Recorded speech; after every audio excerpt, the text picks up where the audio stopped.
2030. Thanks to rapid development of AI technology, everyone with more than 10 brain cells can now develop their own game. Mountains of trash AI games reaching the heavens. But one question remains. What the fuck we want? That's why we need you. Time to combine infinite power of internet to solve this mystery and achieve enlightenment. Poof! Greetings internet, I hope you're doing well. Also first, let's thank all the professors that leave the comment on their last video. Thanks to you, we are one step closer to achieve the enlightenment. Anyway, today we gather around to tackle the next topic. Unfortunately, when you try to have discussion about this topic, when you try to enlighten yourself, you start smelling something. Something starts stinks. What is this excrementa? What is this excrementa? And then you discover you just walk into DEI turd. Brainroot is so advanced, there is no escape. So let's tackle it once for all, so I don't have to sniff it ever again. The whole phenomenon started around maybe 20 years ago, 25, I don't really remember, but the real acceleration, I think it was 2010, 2012, when they start pumping. And how it begins? It begins quite innocent, you know, it was like, hey, we are minorities, we want to have some representation in your games, you know, we want to have something, we want to be part of the community, let us in. So, alright, come in. Then, after they were in, let us have some, you know, we are already part of your ecosystem, let us give some decision, you know, we want to do some decisions. And then when they become the part of the inner circle, of the decision-making part of the IP or the company, the old guys must go. Their thinking is not modern, they are stuck in old ways. We know better. The people that create the IPs, the people that build it, no, your time is over. Now we know better. We have to change it so it fit more our political ideas and our way of seeing things. And that's how all the major IPs and franchises got hijacked. Star Wars, Witcher, Dungeons and Dragons, Lord of the Rings. And now they're trying the Warhammer. You can read it on the internet that Henry Cavill is having hard time with Amazon and their adaptation of the 40k universe. Unfortunately, a lot of people are unable to do self-critical thinking. They just swim with the flow. Everyone says it's good, it must be good. I don't want to be the oddball that everyone points with their fingers. I don't want to be the kid that everyone picks on. And as you may guess it, I am not huge enthusiast of this new cultural shift direction that we are experiencing right now. And those are my reasons. Every time you want to have exchange of ideas or some kind of discussion, you give a question, hey, I'm not sure if it's right to do it. Immediately you are called bigot, racist, homophobe. You hate everyone, you hate black people, you hate minorities, you hate Asian people, you hate everyone, and you should be purged from the face of the planet. There is no dialogue, there is no cooperation, there is no middle ground. You do the way we want or get fucked. For the second one, we have to zoom out. Grab your mouse and scroll back. Oh, we see whole planet now. And you see this Western ball sack of ideas. Huge one. Diversity, inclusion, ecology, electric cars, you know, save the planet, you know, veganism, you know all of it. You hear it for 1,000,000 times. And then look around you. China and Congo, Vietnam or India.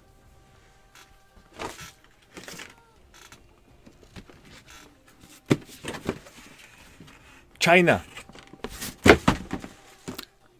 90% things that surround you were built thanks to exploiting other human beings and destroying the natural environment. But not here, 10,000 miles away from here. So you don't see it. And if we would hold ourselves accountable to these noble rules, we should pull all the factories from Asia back here and give people the living wage. But you know what will happen? You will be not able to afford 10 pair of shoes. The shirt from Tesco or Target will not cost $5, but $50. And probably the phone that you want to buy will also cost 10x. So the moment we held ourselves accountable to all of these noble ideas and rules, the third castle collapsed. Kaboosh! Push! Immediately. Oh, but maybe the diversity, inclusion, and safe workplace is only for the chosen ones. But who is the one that choose who have to be chosen? So dear progressive and enlightened individuals out there, Amazon forest shrink so you can wipe your ass. Black kids died in Congo cobalt mine so you can post dog shit with your phone on Twitter. Chinese worker just finish 16-hour shift so you can wear and buy your $5 t-shirt. Take your fake shit and fuck off from the things I like. And if you want to change the world, start from yourself. But enough of personal bias. Let's look at facts. We can start with the quote from the book you probably know. Beware of the false prophets in the sheep clothing. You will know them by their fruits. Last 25-30 years, we didn't produce any S-tier tale. What I mean by S-tier tale? I don't know exact English words, so I give you example. Star Wars, Lord of the Rings, Witcher, IP that have cult following, every know what is it, and most people like it. We didn't have that one in, I think, last one, Harry Potter, 97. I don't recall West made anything remotely close. They just reuse old shit and make it worse. Maybe you can tell me in comment below about something IP that got created in the last 20 years that is actually good and have cult following. And the worst part about the mind virus is, let's say you want to be DEI, you want your game to be DEI, and it feels artificial and forced in the end. Or you take another stance. Your game don't want to be DEI, you are against it, so you put only white buff dudes in your game. And what happens? The game feels artificial and worse. It's like pine fruit in us. Cannot go in and cannot go out. Now, finally to the main topic in the video. Rather obvious, but in 2024, it feels like I'm unfolding some ancient scrolls from Egyptian pyramids with some secret knowledge. People want hot characters that can relate to them. Humanoid form, attractive. People sometimes can do compromise, like with playing orcs. They are not really handsome fellas, but you have Hercules physique and 20-inch cock that compensate your lack in your face departments. Not many people want to play unattractive, fat, ugly characters. Latest experiment with $100 million game called Concord had proven that. But what I need help you with, guys, is the two controversial archetype. Questionable age characters and furries. Those two are like smoking cigarettes. Your chance for cancer increase. Having one of those races or archetypes in your game increases the chances to invite the radical element into your community. The question is the positives outweigh the negatives? I didn't play many games with the furries, so I don't have opinion on that part of the question. I'm just witnessing them once per year. They have parade next to my house, so I close my doors, turn off the lights, and I'm pretending that I'm not in home. Second archetype, however, is a staple of Asian MMOs for like forever. I have seen it billion times. And personally, I am neutral negative. Why neutral negative? Often these characters break immersion. So let's say you are a 200 sword class. You have orc that holds 200 swords, and also this 200 sword class is available for those, midgets. Gear with the huge sword is the same class like the orc with huge sword and do the same damage. It's a bit breaking immersion. It's a bit bullshit. This part I don't like. And of course, over-sexualization of the questionable age characters. It feels weird, and we should stop with that. The only beneficial implementation of this archetype I can think of is Lineage 2. Why? Because female dwarves they have weird proportions, they are fat, they are ugly. I didn't play the game yet that give them justice.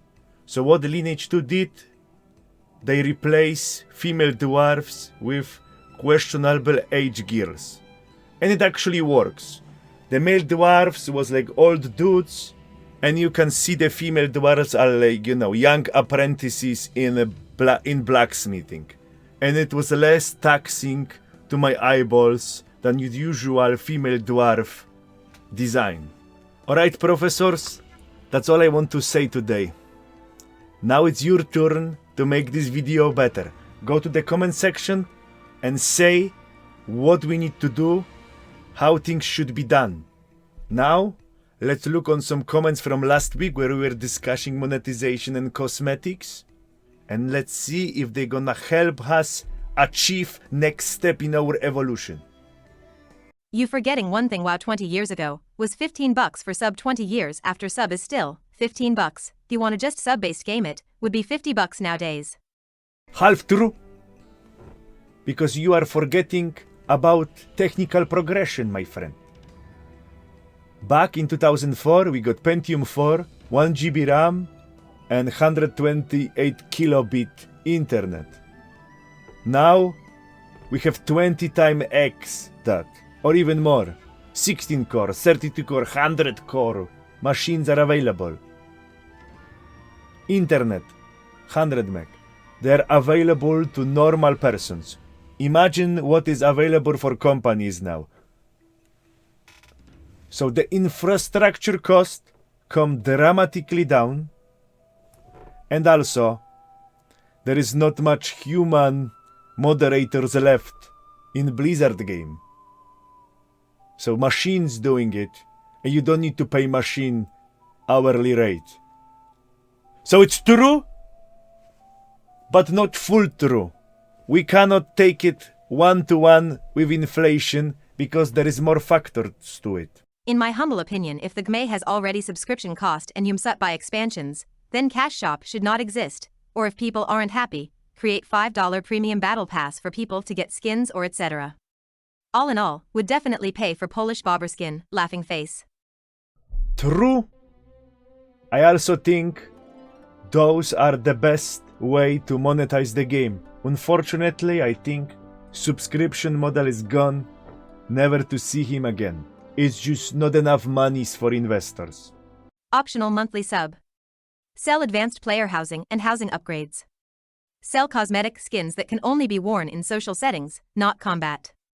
Sell specific weapon or armor cosmetics that can only be used once you've acquired the armor or weapon in-game. Could be used with mounts also. There are so many options, but first you need to make a good game. Why we have to sell cosmetics in Cash Shop? There must be a way to monetize the game without compromising its visual progression aspect. We just have to discover it. The issue, as with everything in our modern society, is with the financiers behind big titles not being happy with making a good product. If you make the perfect product and everyone buys your product, literally 100% of the population in year 1, then congrats, you won. But then year 2 comes around and investors are expecting the number to go up, but you already sold a product that you literally cannot improve upon because it's perfect to everyone. It's never enough. That is why everything is shitified. That is why the corporations want to nickel and dime you for shit that used to be part of the product you bought and paid for again and again, because they cannot go back to just making the best product they can. It doesn't make enough money. Nothing makes enough money. True. Thank you very much for watching. I hope you enjoy my video. Thanks to all the sponsors that keep the channel going. And if you want more, you can join my Twitch channel when we can chill together. Anyway, more content to come. See you soon. Poof.